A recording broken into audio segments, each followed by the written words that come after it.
So thanks for coming, everyone. I'm Rosalind Crisp, and I'm from Australia. I was born in Australia, and I grew up on a sheep farm. And I left home when I was 12 and went to the city 6 hours away to study ballet because I wanted to be a famous ballerina. And but luckily I saw the error of my ways before it was too late. And so hence I'm here with you tonight. Not at the, good place.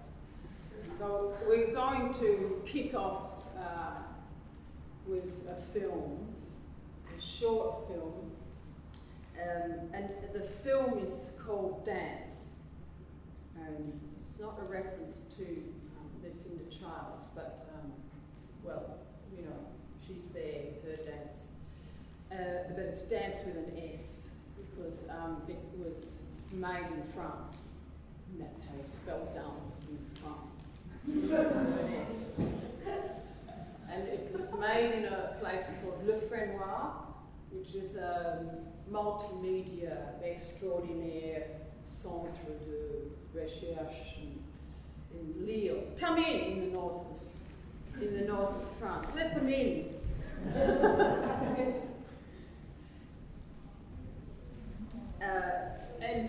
It's 9 minutes long, and it's an extract of more than 36 hours of dancing. So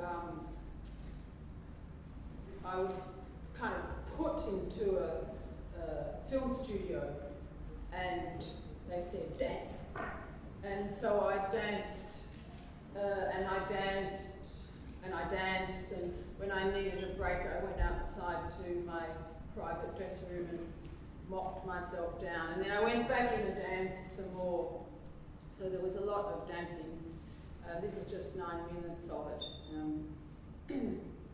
And I want to show it to you because, I figure this talk thing, it's about my parcours, my journey in a way.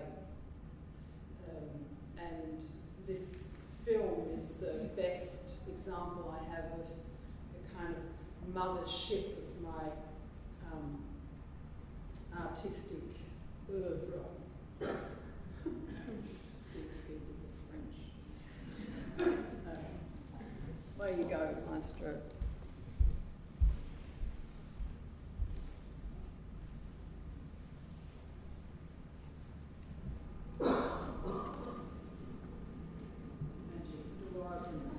Dance pops out.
you.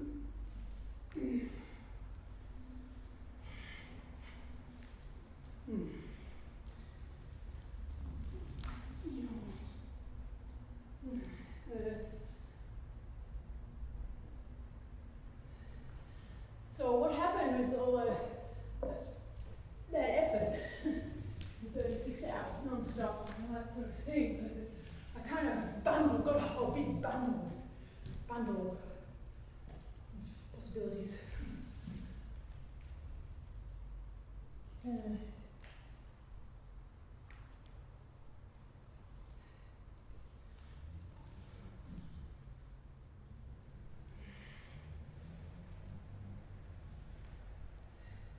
So what I'm doing now, I'm just kind of rifling through them, willy-nilly. And, just kind of separate some of them.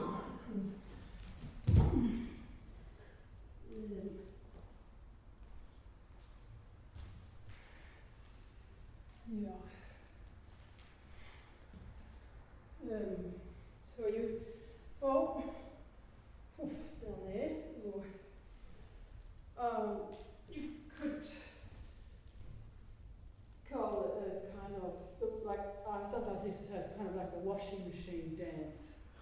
You throw everything in together, and, you put it on that cycle, and you go away and hope it'll work. And when you come back, some bits are white and some bits are black. So this is kind of a washing machine approach now, displaying for you. Whereas that back there, that was kind of,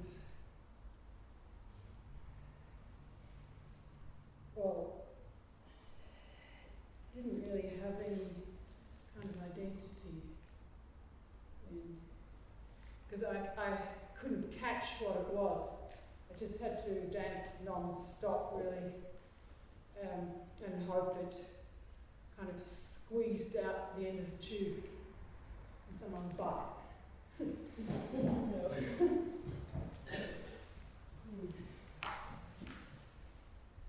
And so, I've been teaching all day. You can probably see it, can you? And we've been working with tool number 1A. So that's kind of one of the threads of that, and it's the number one thread. That's why it's called number 1A. There is number 1B, but I haven't let them do that yet. Because there are some rules. Right. So I'm going to just give you a quick display of rule number 1A. Maybe we could get a bit more light for that. Thanks, Kita. You don't want to miss any bits.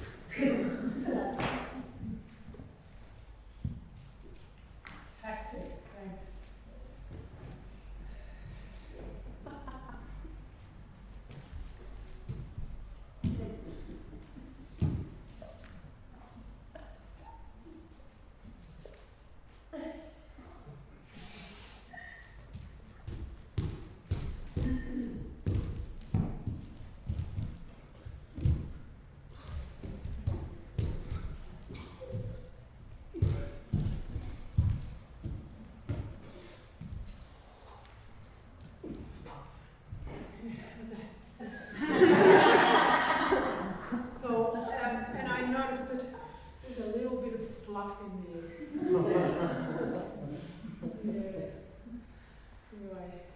So that's tool number 1A.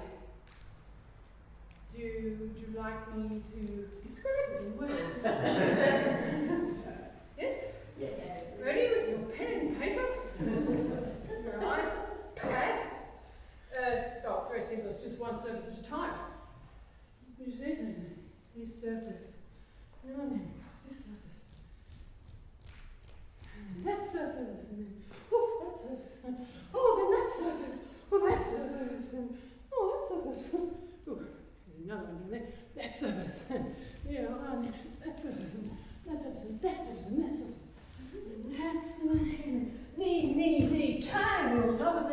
finger, the whole of the front surface, the sole of the foot, the fingertips, and then kidneys.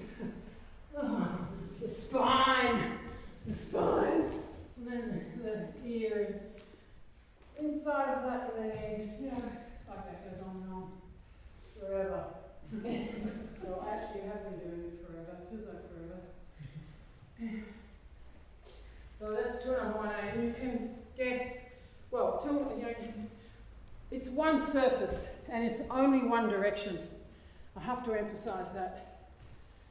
It's not just a surface, going, I don't know, willy-nilly. It's going on in one direction.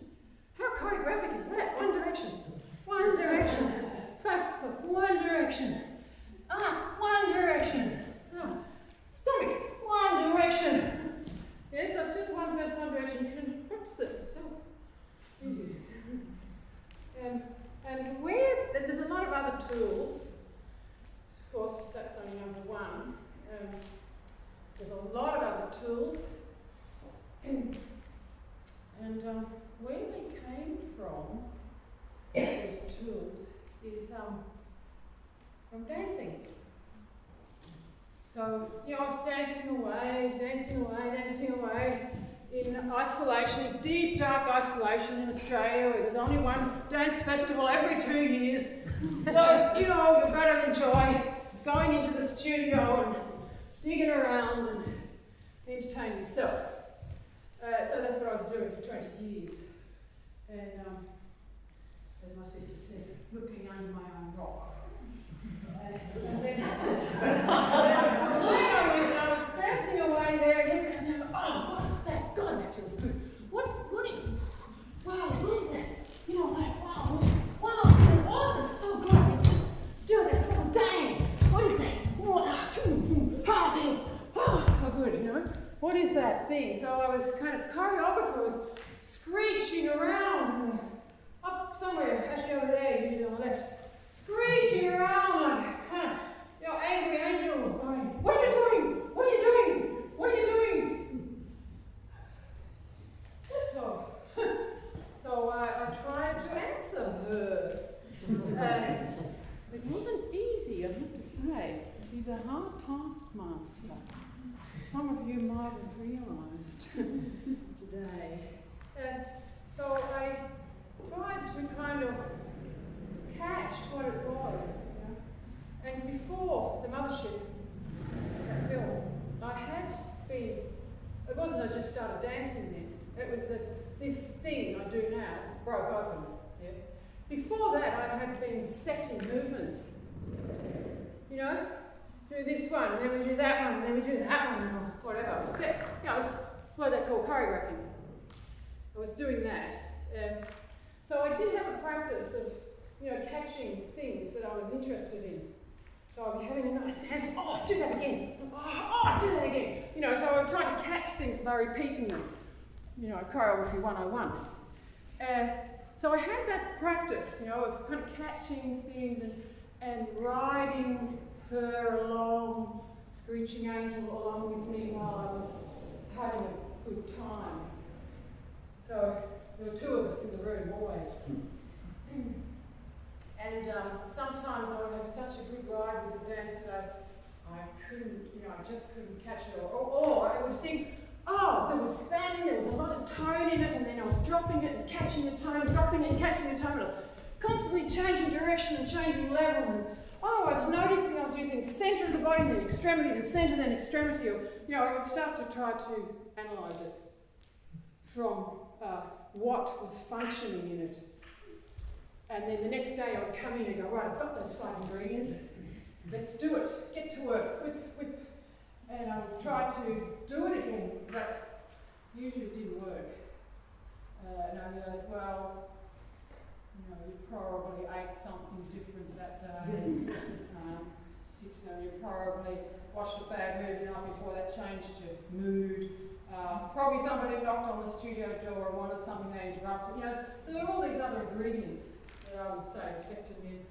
So it took me a while, many years actually, to be able to catch them, and that's where what I call my choreographic improvisation tools emerged from. Tool number 1A, for example, and tool number 5, which we did on Monday. I do a demo. Tool number 5. Here we go. Ready?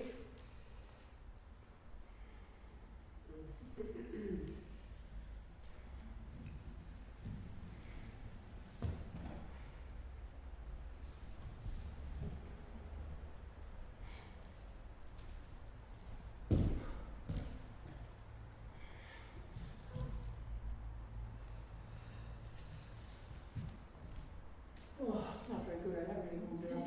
Anyway, that's, yeah. We'll just leave that on the side. Yeah, so a lot of dancing, 20 years in the studio, really. I think that's who my teacher has been. I did have a few other teachers. Lisa Nelson came twice, and she said, it was strange, you're so resourceful. You know, I come once every 5 years and you fill yourselves up and then you chew on it for the next 5 years till I come back. And so maybe resourcefulness is also one of the ingredients in developing my practice. So I also wanted to talk about what my practice or is, or I mean, these tools are a big part of it, having emerged the way I make movement. And there were many landmark moments in the practice. Apparently, if you spill water, you have to lie on your stomach and mop it up with your stomach. I've heard that.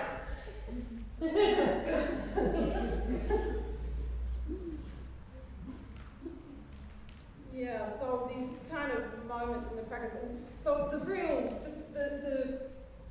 the red thread, as they say, you know, in some countries, is my solo practice. Working on my own in the studio and accompanying that and you know, enlarging and amplifying that is this shared practice with other people. So dancers who've worked with me for many years in the company I had in Australia and then the company I had in Paris for 10 years. Dancers who follow my workshops around, and there's that whole stream of engagement and where I learn a lot. And then there are people who ask me to make a piece or share in a process with them. So there are many ways that that practice keeps being nourished, but the one that I can't do without is the solo one. And I think that's where the work comes out for me. I learn a lot from other dancers, but I end up finding more things in my own solo practice.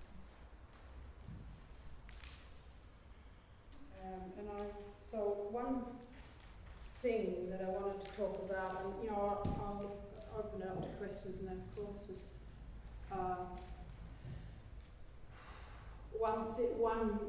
Well, there was the big shift when I found this kind of world of work where I was not focused on the movements being made anymore, but focused on how they were being produced. And that was a big shift for me. And I thought I might go back to choreographing, and I tried it once after this film, and I didn't find it as much fun as following what comes. So I don't set movements anymore, but I call it choreography because, well, you can ask me about that, or you can have tell me what you think about that. But this practice of shifting my attention around my body and finding new surfaces to initiate from all the time has definitely rewired the way I inhabit my body. So if, for example, I'm dancing while following what's coming over, and what happens is I start to notice that I'm not using a certain part of the body, and so it sort of rings a bell. It's just like a ding, ding, ding, and it's like, don't leave me, come and get me, and it starts kind of calling out, so I have to listen, really. So this sort of call of different surfaces, or I call them surfaces of the body, that's kept me busy for a long, long time. So this shift from choreographing into sort of setting material into kind of accumulating a pool of tools to produce movement from kept me very engaged for a long time. And then a couple of years ago, my husband Andrew and I, we went back to Australia, and we went back to where I grew up, Romeo, in the country, and basically the whole countryside has been devastated, and Australia has lost 2/3 of its water-based species, freshwater species, and half of the mammals. 93% of the forest has been cut down. So if you think you're going for a nature holiday, maybe you want to go in the other direction, because it's really devastating. And I was shocked because I grew up in the bush, and I was so deeply mortified by realising what's gone on. And the other thing they do is they burn. So the government, it's kind of Kafkaesque. They burn every autumn and spring as much bush as they can so that it won't burn. How's that? So that there won't be a bushfire that burns bush and frightens people, burns their assets. So obviously the bush is not an asset. So this is going on now, and this has become normal practice. So quickly normal. It's absolutely devastating, and so what happened was that back there, with this kind of horror and local, I was working with this woman called Helen Herbertson, who's a professor of dance at Melbourne University, and she's kind of encouraged me to work with my imagination. And then the thing was that this stuff started getting into my body. So, I was kind of following a surface, and my God, all this kind of sawdust started falling out of my elbow, and like the fingers and our feet are like they were these kind of scorched, there's the paws of the koala, they get burnt. It just started it wasn't like I wanted to. I don't work with themes. And stuff started kind of like coming out of me, and I was like, these birds were coming at me out of the fire, and I was like, and I was just trying to kind of stay with it, and it was really took me over. And I thought, oh God, people are going to think that I've thrown in the towel, started making pieces about things. Terrible thought. So I kind of went off quietly for a while and just worked on it, and actually it's kind of got deeper and deeper. So look, I'm just always changing. This conundrum of all these body parts, and now this mess out there. What do these bits do? Well, how are we working? What have I got to say? Just my little patch of burnt koala's fingers. So anyway, I have to do it. I have to do it like that. It's a bit depressing, isn't it? But, sometimes it makes you feel better to dance. So look, big questions about what are we dancing for? What am I dancing for? And how does it fit into this kind of economic kind of landslide we're in, where everything's a commodity and I'm just have a breath, take a breath. I'm just going to drink the water. You'd like to think up any questions. I'll be back in 2 shakes.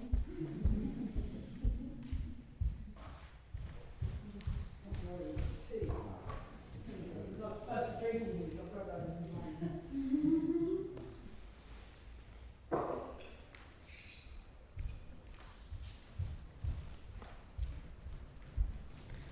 So, has anyone got a question? They told me you had a lot of questions for me, so I'm kind of hoping you will have a few questions. No, it's the...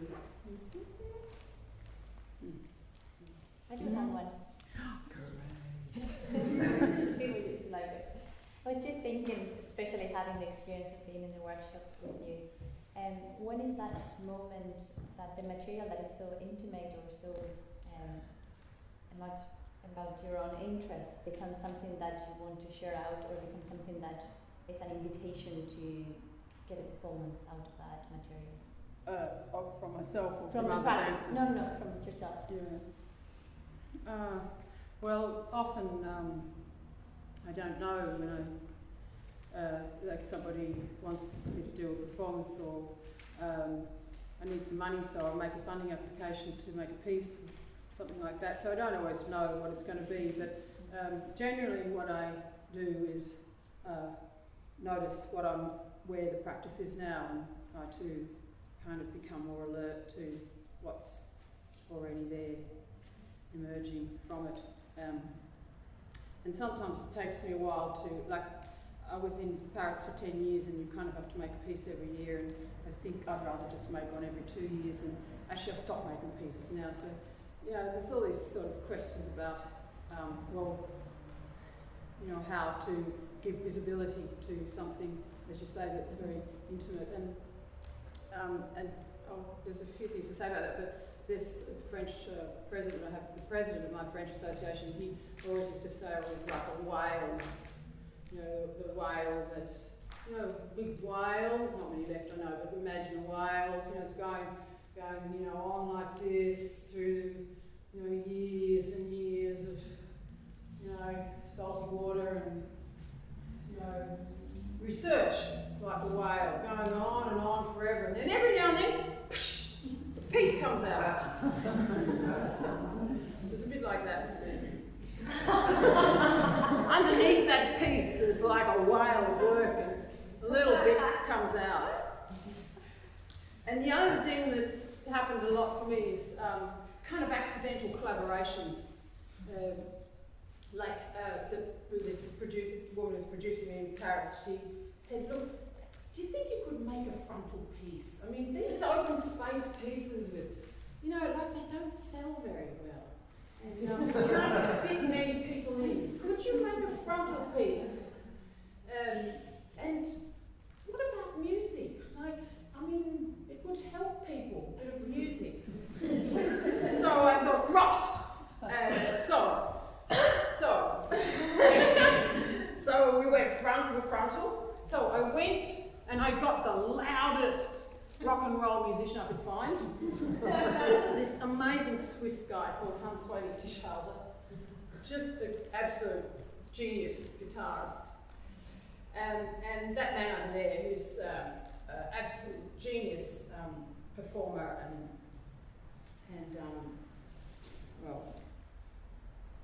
connector. And we made a piece that was frontal, and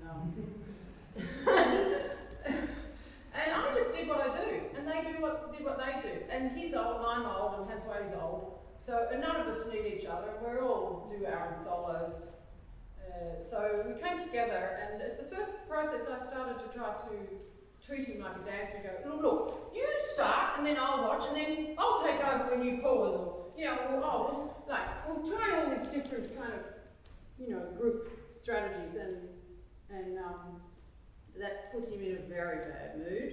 And then he said, just go out there and dance, just go out there and play. And in the end, that's all we did. But there was a little structure, and Andrew, because he's very good like that, he kept the structure, and Hans-Wadi and I did whatever we wanted, kind of way. So I just kept doing my work. It wasn't something else, but there was this, every now and then, this kind of loud usually, compelling rock and roll music, and it would just give me a big kick under the bum. And it was just so much fun. And then he would come in and try and make sense of it for the audience. And we toured that piece, the most original piece I've ever made. So this thing about collaboration, and Helen Herbertson, who I worked with in Australia, she also has been a big, I suppose the word is like kind of chaperone or support. She accompanies me in the solo or the Boom project, which is dealing with Mesa in Australia. And I've just started, I have to say, I'm very honoured, but I've just started a duet with Susan Lee Foster. And that's very exciting. So, and it's pushing me in other ways, but the whale's still going. You know, the whale's underneath doing her thing, and it's pretty rock solid, but it's constantly growing and constantly changing. So any presentation needs to be grounded in that, and it is, because I don't know what else to do. And I'm not interested in doing anything else. But the context of who, where, how, when will have an influence on how it gets shaped.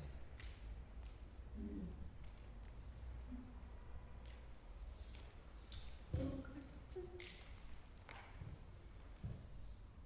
Thomas, yes. Nothing. Oh, what's 1B? Yeah. Oh, you don't know what 1B is? Can't you guess? No.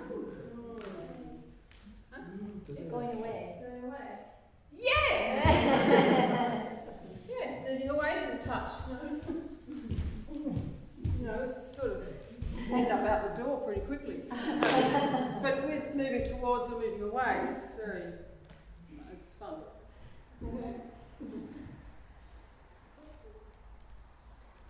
If you're creating a piece about outside world stuff, like the burning bushes and stuff, what advice would you give so you're dancing about the stuff, so you're not, dancing like the koala burnt balls, so you're not becoming the thing, so you're not acting out, but you're do you know what I'm saying?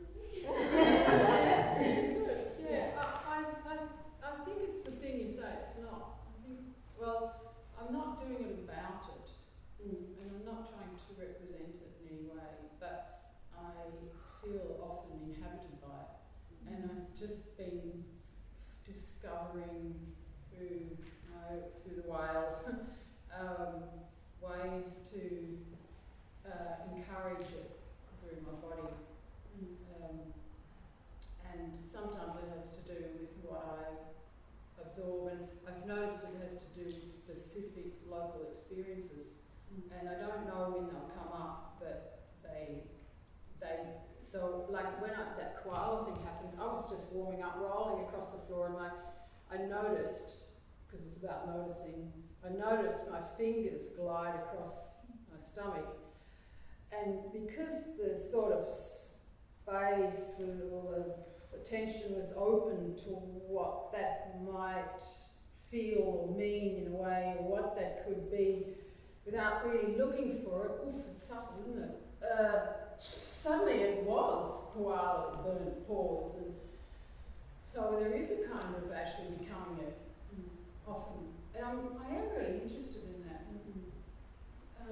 So maybe it's a bit like getting possessed by it, but maybe that's going too far, I don't know. But I definitely feel like I was with, I won't say his name, but a very famous choreographer a few weeks ago, and we were doing that thing, that old thing where you look at the architecture and you kind of use it in your body. You know that? You all done that thing? I run out. So you do all that thing, and I was so bored.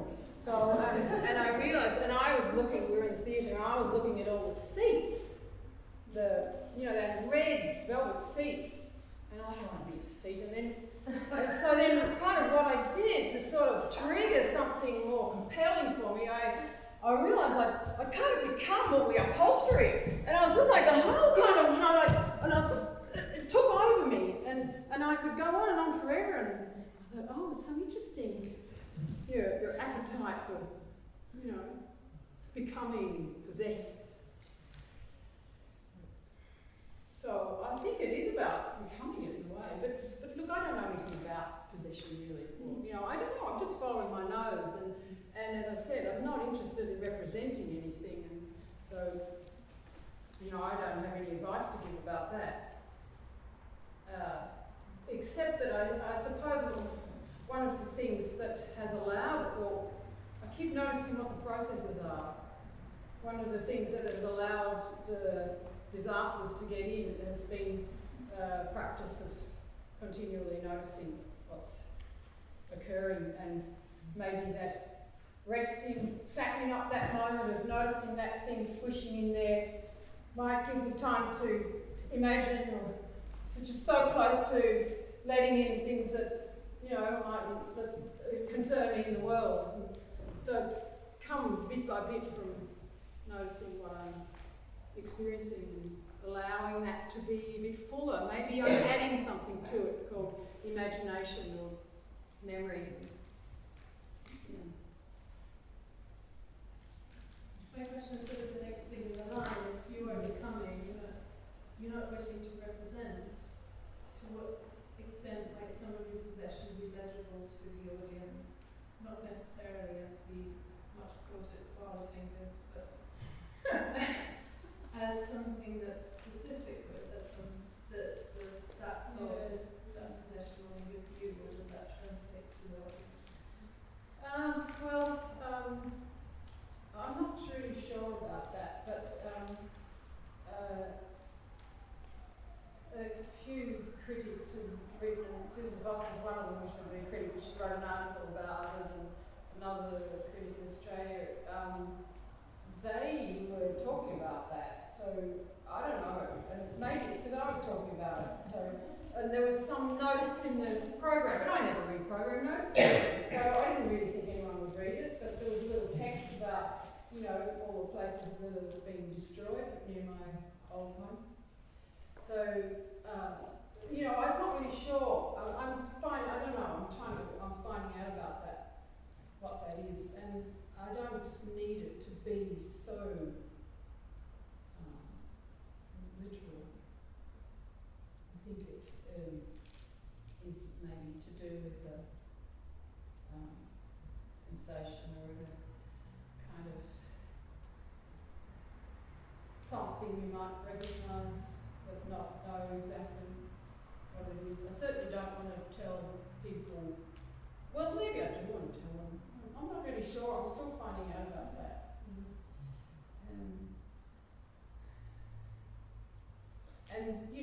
It's still dance for me. So if I wanted to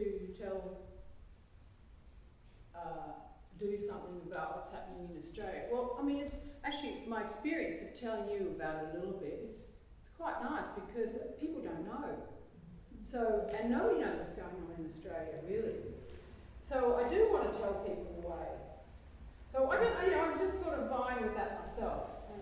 But if I really wanted to tell a lot, I would write something, or I would show a film maybe, and I still need to dance, or I still want to dance. So I still believe the dance can communicate something that more or other, or combined with words. Yeah. And one of the shifts in to do with that is that I have started to talk a lot more when I dance. So maybe that is that kind of, I want you to know what's happening in Australia, sort of desire to, you're not going to get it just from that, I'm going to have to say it. And there's a bit of that going on for me lately. Because you are moving into kind of activism, aren't you? Hey? You are also moving into kind of arts activism. It goes beyond just performing, but also organising events that have a more transdisciplinary. Yes, I'm just starting to do that. There's when I'm not in the studio or in the theatre, I'm usually writing letters to politicians. So I do quite a bit of that, and my sister's an activist and a poet, and so she's often feeding me, information that you don't find in the monopolised media. So the more I know about it, the more I'm compelled to act in that way too. So if I've got a space, I will. So it's sort of doing both, but it's kind of nice to go back to Europe every now and then because it gives you a rest. And all that horror and all that work, and because it's sliding backwards, just sliding backwards, so it's fairly hard to feel good about things. And little gains, good, but it's back we go. And then what started to happen now, you guys, I've sort of started to come, because I've often facilitated kind of curated things in the past, and I've started to invite artists and ecologists together to see what comes out of the thing. And I've been in a few and I've really loved it and felt really fired up and felt that we could speak to each other. So I'm starting my own one in Australia in January. So we'll see what happens. Yeah.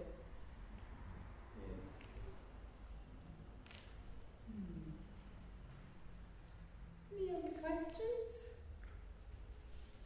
I was wondering about some of your earliest experiences with dancing and how are they present in your dancing now, how do they sit with you, how do you relate to them?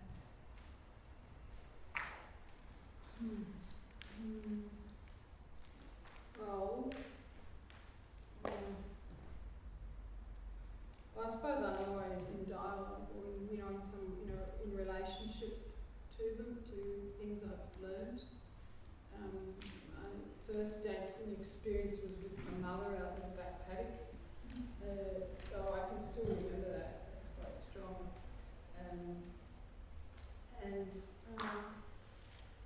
a lot of experiences I had dancing weren't so good. When I was at Victorian Ballet School, we were in the second year of full-time dance training and at the bar, and I couldn't, we had this Russian trained English, she was English, Russian trained, she had a turnout that went round behind her ears, and she was so severe, and I was my neck got so tense. I thought it would take me about 10 years to get rid of that. So, I was so tense, and actually I stopped dancing in the middle of that, so I can't do it, because I felt like they had squashed this raging fire of love of dancing from when I was a kid, down to the little pilot flame in the back of the gas flame thing, hot water thing. And so I thought, I've got to get out of here or the flame's going to go out. So I left and I got into drugs and, rock and roll, and hence the rock and roll thing. Music, and played the violin in a rock and roll band and all that sort of thing. And then, soon after though, I realised that I needed to dance some more, and it wasn't the same. And so I kind of started on a long journey of working out how to do what I wanted to do in dance. And the first thing I remember was time. So I would go into the studio on my own. I remember the first times in the studio on my own, and I would say, right, well, you have got 20 minutes to half an hour to do whatever you want, and then you've got 1 hour of doing your ballet stuff, and then you've got 1 hour of doing your acrobatics, and then you've got another hour of practicing choreographing, and then you've got another half an hour where you can do what you want. So I do that, sort of change that around, because otherwise I didn't have any, it was just a mess. It was just, it was just overwhelming. It was just too much. And I didn't know how to kind of guide myself. I'd never been taught how to guide myself. I'd only been taught how to do moves. So I didn't know how to find out what I was interested in. So it was a long journey to find out what I was interested in, and time was the first framework that I used to support myself. And then before I knew it, well, maybe, a couple of years later, I realised, many years later probably, I can't remember, I realised that I was going to the studio and doing whatever I want for the whole time. So then I thought, hey, look, you're right, you're on your way. It took a long time, that's for sure. And because the ballet was such a kind of, well, you know, had so much kind of power really, culturally, and you know, the kind of the status of it, and like I did really love it. I used to watch Michael Fontaine just squirm in my seat. It was so great. I even thought about going to see, what's that one with the leg up in the air on the metro? You know, Nutcracker. I thought, how would it be if I went to see a ballet show now? What would I feel like? Would I remember what I was like when I was 12? I don't know. So, yeah, just following then what I was interested in, and trying to find frameworks to support myself to keep going. You know, I mean, I always wanted to keep going, so it wasn't like I was trying to keep going. I just had to keep going. You know, something else I was going to say about that. And you know, like the relationship to ballet, and especially, I don't know about here, but in Australia, like, well, it's such a class thing in a way. I mean, the ballet, it's like the thing in dance that you should aspire to, and, you know, but the culture of it I experienced was that you're never good enough. The leg is never high enough, there's never enough turnout's not far enough. So there's always this sort of relation of lack, and I found that very uncomfortable, and I didn't like that, and I didn't want to feel that. I wanted to feel good about what, I mean, I loved dancing, and so I was a little extracting myself from that culture really, that was a big part of it.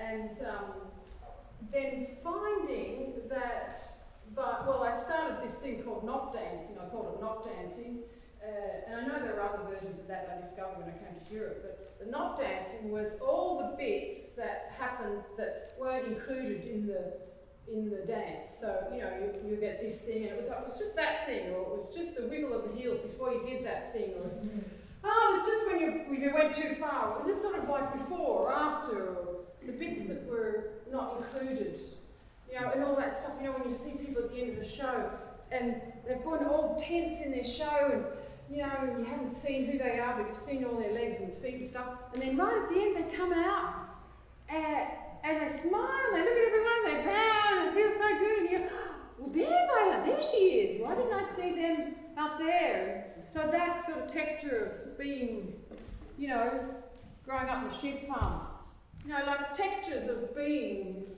well, want them to be in it as well. Got off the track now. So I was trying to sort of find what was outside of ballet, what was outside of Graham and all that strangulating stuff I'd had. And then, but it was a third hand in Australia, mind you know, the training. And then there was, but I realised you're still in relationship to it, because you're doing the not. You know, you're going, I'm not doing it, I'm not doing it, I'm not doing it. That was the not. I was still kind of dominated by it. And so I just kept dancing and looking under my own rock and going to the studio every day. And then all of a sudden, I realised that I was in another paradigm. And I wasn't in relationship to that anymore. It was not it or not it, it was its own paradigm. And so that was kind of very exciting to realise that.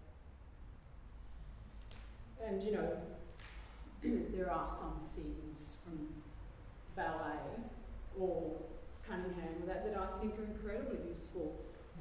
Like, you know, if a dancer knows where that is, then they know where that is, isn't it? So, you know, you get to read the bits, or bits going in different directions, and that's very helpful for reading what you're writing. Yeah, so I don't think it's all negative now.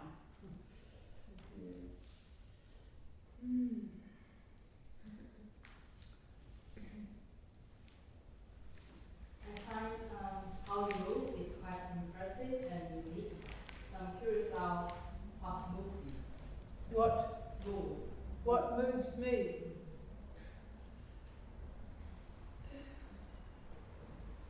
What moves me? I move me. Don't I? I move me.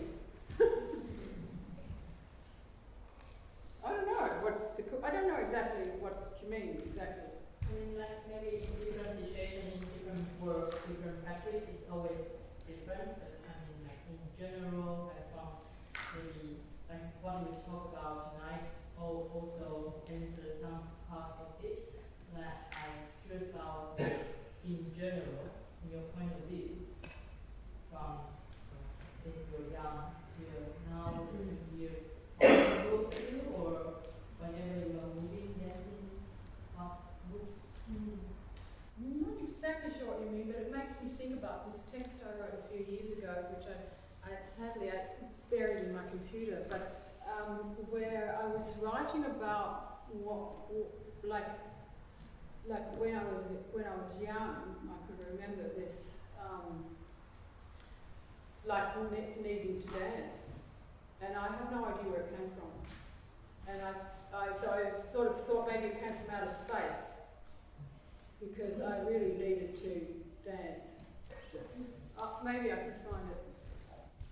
That might solve the question. And thanks, my maestro. Oh God, I don't know if I can find it. Let's see. It's a long way back.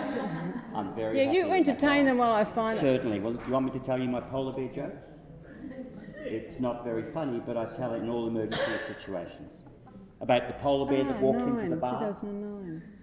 You know that joke? It's not funny. You know the one about the horse that walks into the bar? The horse that walks into the bar? This isn't funny either, but it makes sense of the polar bear. The horse walks into the bar and the barman says, "Why the long face?" Oh, I can't. See, they don't laugh at that in Germany either. But once you get the idea about things walking into the bar, then the polar bear walking into the bar, you can also do it as the kangaroo walks into the bar, which is wrong because the kangaroo hops into the bar. But yes, but we'll do the polar bear. The polar bear walks into the bar.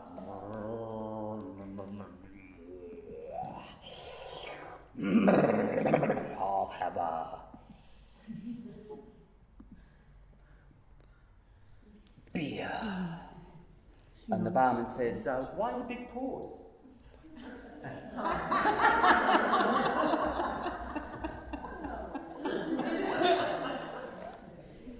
The kangaroo version is the same, but you say, "Why the long pause?" Thanks. She found it.